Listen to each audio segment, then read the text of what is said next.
Hello everybody, I'm Brenda Lewis.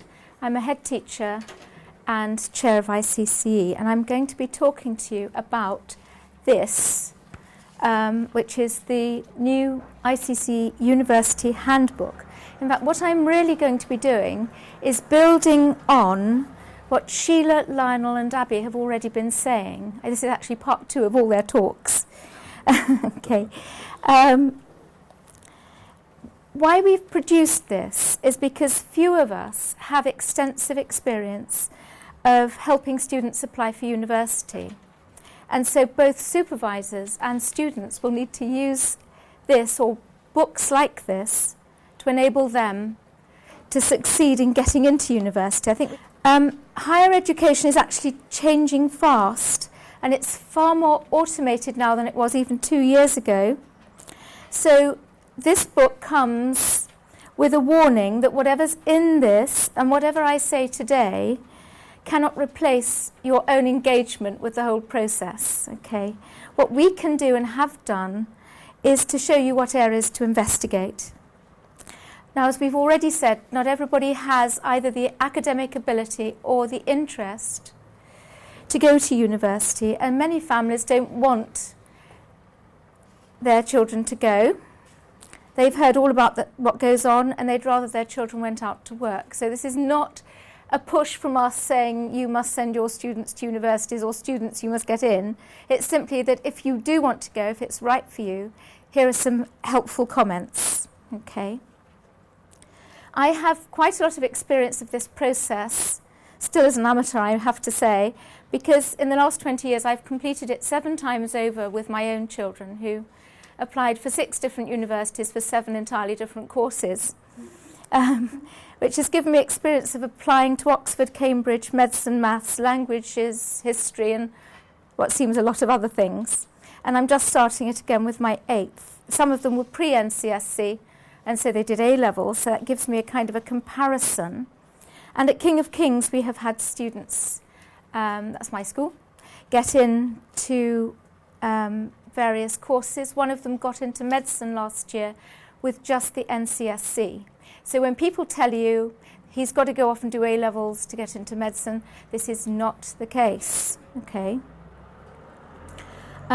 He actually had 4 offers. You're only allowed 4 offers. He had 4 offers.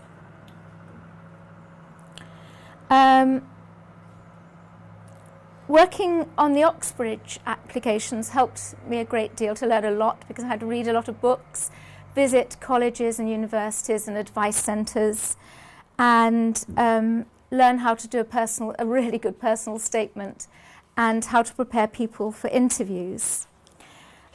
Doing that, I realised there were a lot of things that we could easily miss if we're doing it just once. The thing to understand is that entrance to university is perfectly possible for people on ICCE, but it's not handed over on a plate. And people sometimes moan that ICCE doesn't automatically give college entrance, but I'm just completing a 2-year course that I've been doing at Oxford, and it was last Wednesday they called us together and said, oh, by the way, this diploma that you're doing can be used for nothing else at all. More or less is what they said. And they were not in the least bothered. You will not find people at ICCE like that. You know, we are here to support you as much as we can. And what would be really useful for us is if you give us information about your experiences and any difficulties that you have, preferably while there's still a chance to help you solve them. However, there are, as we've already said, big questions to resolve for Christians thinking of sending their children to university. 2 years ago, 2 of my sons started at university. One was put in a house with 12 other Christians and about 70 other people as well. And by the end of the first week, many of those Christians were engaged in all sorts of immoral and even perverted activity. And by the end of the first term, only 2 of them were left, and that was my son and his friend from our school. And both deeply disillusioned, really, about other Christians. My other son found himself put in a tiny flat with 4 other boys, one of whom claimed to be a Christian, but was actually a practicing homosexual. and that upset him profoundly. Of course, other people go to university from Christian schools and have a really happy time. Okay, this is not inevitable. It's just that you can meet these pockets of things. And it wasn't just the moral issue. They were both deeply disappointed about the level of conversation that was available to them. They didn't find people as intelligent as they hoped. As we've already said, they don't have to go to university if they don't want to. I would confirm what Abby's been saying, that they don't go early.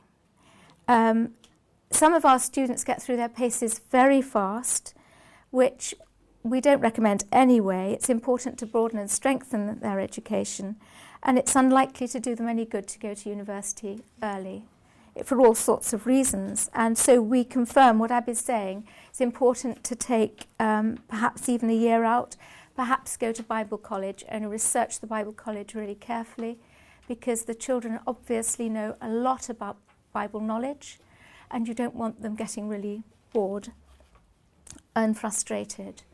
But they could go for sort of ministry options or pastoral options, or just go to a really challenging course. You don't want them going to a liberal university and having a liberal Bible college and having their faith undermined, and you don't want to send them to one that's too tight so they get turned off. So be very careful about the Bible colleges. The problem with university is that so many young people at the height of their powers, excitable, energetic, and full of enterprise, are brought together and given complete license to do what they want. And that is very hard for people to handle. And we, of course, worry that our children might get sucked into it. They worry that they won't get sucked into it. How to solve this problem? It might be possible to study at a local university and live at home, as Spanish children often do. Some people have solved it by sending their children to American universities, Christian universities. That's quite difficult to do. Others have used the Open University, but the problem, of course, with that is then they don't get any of very limited student interaction. So there may be other creative ways of dealing with this situation, and it's an item for prayer. The process is really, in effect, simple. It consists of simply this: obtaining the prospectuses online or as a hard copy, going to one or two open days, making a personal statement, applying online, perhaps attending one or two interviews, accepting one offer as final and another as insurance, and completing the advanced certificate. By the middle of July, in order to obtain the certificates by the date specified by universities at the end of August. For Oxford, Cambridge and medicine, things are more complex, and I'll talk about that later. Some courses require very specific work and work experience. For example, to be a vet, there are only 6 vet colleges in Britain at the moment, so they can have the highest demands on the students, and they want people who've worked with animals for at least a year. Most other courses specify which subjects should have been covered at advanced, and some, for example, teaching, will say what should have been taken at general. So to some people, this appears daunting, but it's simple, it's straightforward. Most of it's done online by following, pressing continue, click next. And if you have any problem, you can always ask. So, as has already been said, it starts with prayer for the student and encouraging them to think, or you students beginning to think, about what you like doing, not just what subjects you like doing, but what you actually like physically. Do you like being in the open air? Do you prefer to be inside reading a book? Do you love working with people? Can you only bear minerals? It's this kind of question, really. Are you the sort of person, or are your students the sort of person who has a caring personality? Could they do a caring profession? The whole process should start early. Partly this is, if a student wants to do something like Greek at university, it's no good turning up with just a standard advanced certificate and expecting to get a place. They need to have done Latin GCSE at the very least, yes? To have got experience in literature. perhaps in other languages. If they want to do Latin GCSE, it's best if they start at 11. So the process really can start early.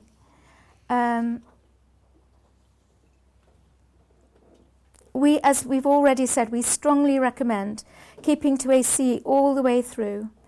One, because the academic system is designed to go all the way through. So if you cut it off 2/3 of the way along, you haven't really got the maximum benefit out of the system. As you know, you do geometry at intermediate, you do algebra 2, trigonometry and calculus at advanced. You don't do a little bit of that at intermediate and a bit more at advanced. It doesn't work like that. And of course, the last 2 years are crucial in establishing godly thinking in the students and for them to develop godly and original thinking, establishing their faith. There are very few university courses you can't do with ICCE. I can't actually think of one at the moment.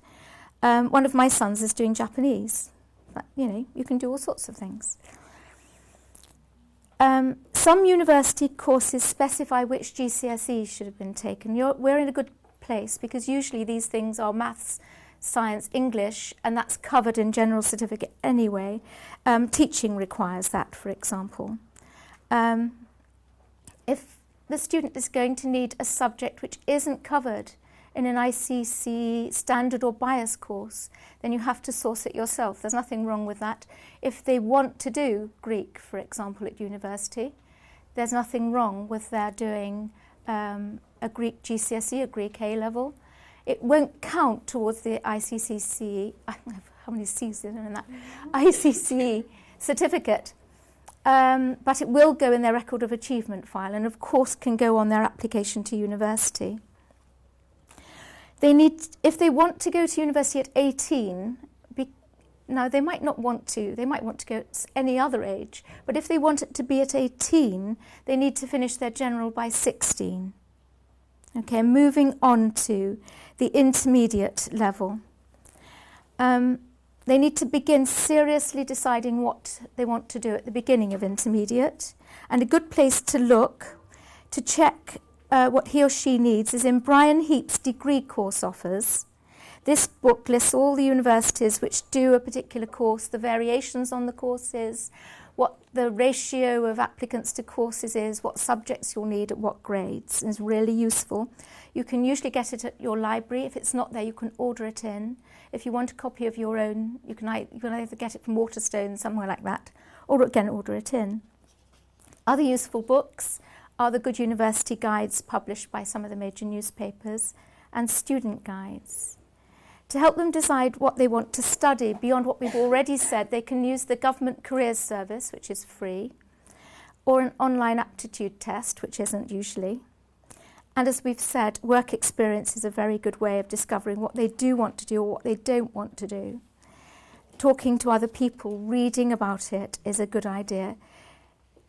Once they begin to have an idea, some courses and subjects have magazines that are suitable for them. For example, the Nursing Journal, the BMJ, Time magazine, The Economist, things like that, depending on what you want to do.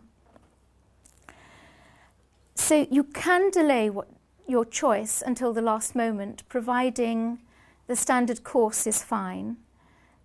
You're not going to want to do anything very specific. But if you want to do something specific, you will probably need a bias course. Okay, so find out what A-levels are specified by the course you want to do, and choose your bias course and your options very carefully to fit in with this. At the beginning of intermediate, start to obtain prospectuses and start to think about choosing the university. There are various things about the university. Universities vary enormously. Some are in the town, some are in the country. Oxford's in the middle of a city. Cambridge is a small town in the country. Many universities have a city location. Some, like Manchester, are really, London are really buzzy, bright, metropolitan, full of evil. with the university stuck right in the middle of the city. Others have, like York or Bristol, the university is some way outside of the city. And these are interesting things to find out, which you might not like when you get there, or you might like. Some, like Aberystwyth, are in Aberystwyth's in a tiny seaside town, far away from anywhere. And it's good if you like walking or looking at the sea.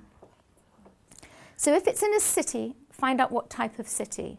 It might be a walled, moated city like Durham, very beautiful but extremely tiny. Paul can tell you about that. Medieval like York, or again, bustly like London. Then what type of universities come in different types? They can be collegiate, made up of colleges, like Oxford and Cambridge are. Or they could be campus universities, like York and Sheffield. Or they could be like London University, which is spread all out, all over the city. If you're interested in going to a top university, then look at the Good University Guide. The top 10 universities and the 20 universities of the Russell Group provide a certain cachet which can be useful when competing for jobs later. The top 10 include Oxford, Cambridge, LSE, Imperial, Warwick, York, Durham, St Andrews. The Russell Group include Birmingham, Bristol, Edinburgh, Glasgow, Leeds, Manchester, Newcastle, Nottingham, Sheffield, Southampton and others. And some of those overlap. The better universities are usually more demanding, but some of the older ones know how to mix business with pleasure. So the questions are town or country, if it's a city, what type of city, what type of university and what standard of university. And then you have to look at the courses. A university like Aberystwyth is 49th in the table of Good University Guide, so it's mixing with the polys, but it has one or two courses which are world famous, literal geography and politics, for example. Now, some people like to go to a university which has the best course. Other people are cautious about that and say that if you go to a university which only has one or two excellent courses, the standard of the students that you're mixing with might not be as exciting as if you went to a university where all the courses are good, but might not be the best. You need to know that courses with the same name can be completely different at different universities, so you need to look at the detail of the courses. And identical courses sometimes have different names. So SPS at Cambridge is PPE at Oxford, for example. You need to think how the course will be delivered. Is it going to be mostly tutorials, mostly writing essays, or is it going to be more practical? Oxford, for example, expect the student to write about 96 essays in the course of 3 years. Most other universities would expect about 12. Okay, so if you're not a great essay writer, don't apply for Oxford. The hours you spend in lectures vary. Some universities you will do 4 hours if you're doing English literature a week. But if you're doing engineering, you may be working every single hour of the day at lectures, okay? You might want to know whether there are final exams, because some do it by modularly, by continuous assessment. Some do it with final exams. Some people have other types of assessments included, and sometimes it's just a mixture of all of those things. So that's another thing to think about. How to prepare. First of all, they need to read round the main subject, pursuing and developing their own interests, or your own interests if you're a young person listening. Joining societies that can help them develop those interests, like maths clubs, for example. For some situations, like Oxbridge and medicine particularly, but they're not the only ones by a long shot, they should have what Oxford call the kit bag of sport, music and voluntary work, which is really good for us because that includes teaching in Sunday school and doing youth club and things like that. They really want people who are interested in doing a lot of things outside of university, not just a pale-faced swot, okay? They're interested in life. And again, that's good for us because that's one of the things that we're emphasising all the time. When they've chosen a short list of universities, they need to attend 1 or 2 open days. To get into Oxford, Cambridge and medicine, these are not optional. They have to be attended. Some universities offer a whole day's programme, a visit around the city, lunch. Some of them offer overnight stays, all worth taking up. But be on your toes, because most of these open days are in the summer term. Some of them are as early as March. Some of them need 6 weeks to apply for. So normally you make 6 choices in your subject. It's 4 in medicine.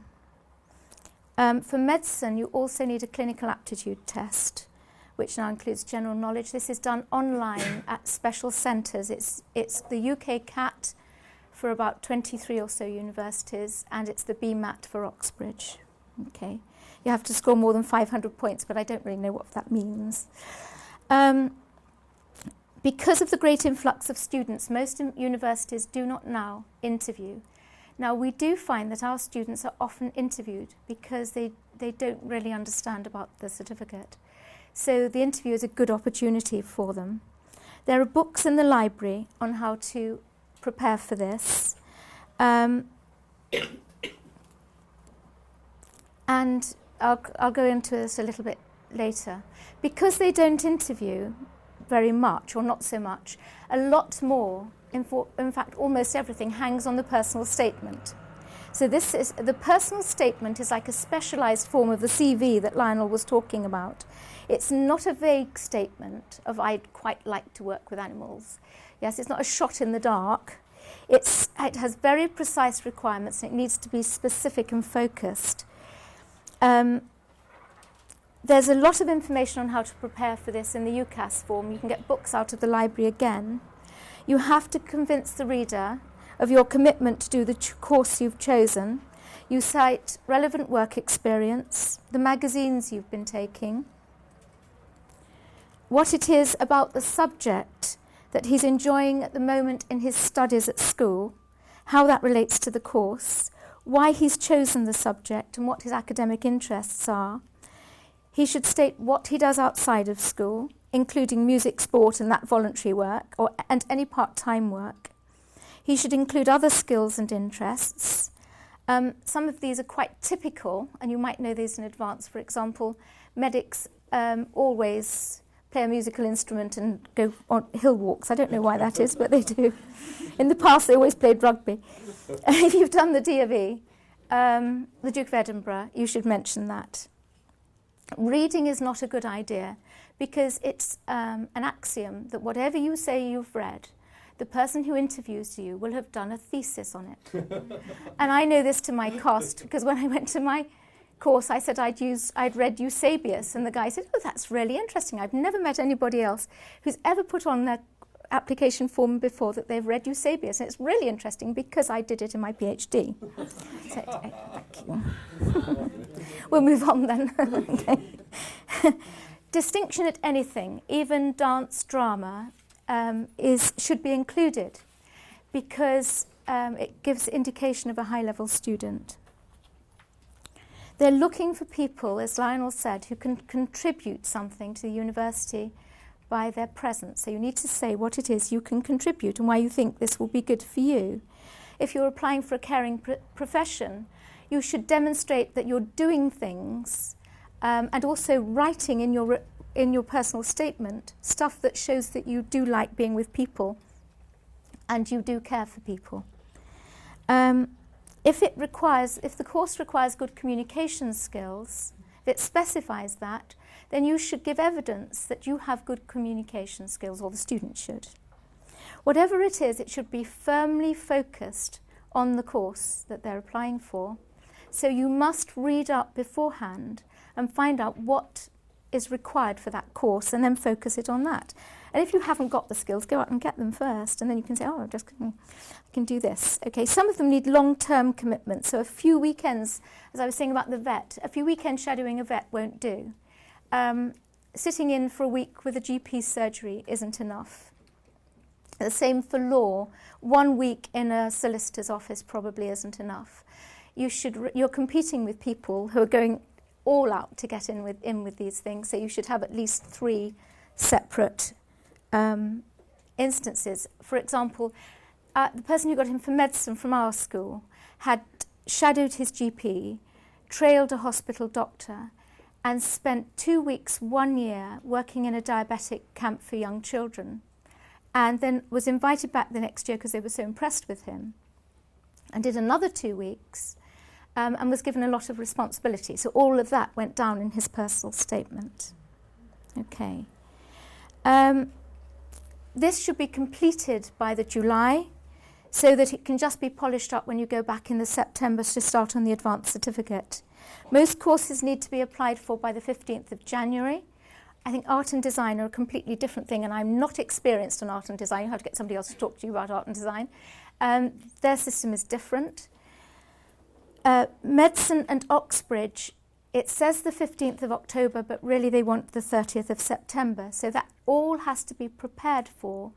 The personal statement needs to be ready as soon as they go back to school. The application to all universities can be done online through UCAS, except for Oxbridge, which needs UCAS and an application to the college. You need a referee who's not a family member, so start thinking who that will be. And when UCAS confirms receipt of your application, you need to send explanatory information about the ICCE to each office. There's a good summary at the beginning of this, and it's easier to send this than it is to send, pages from the big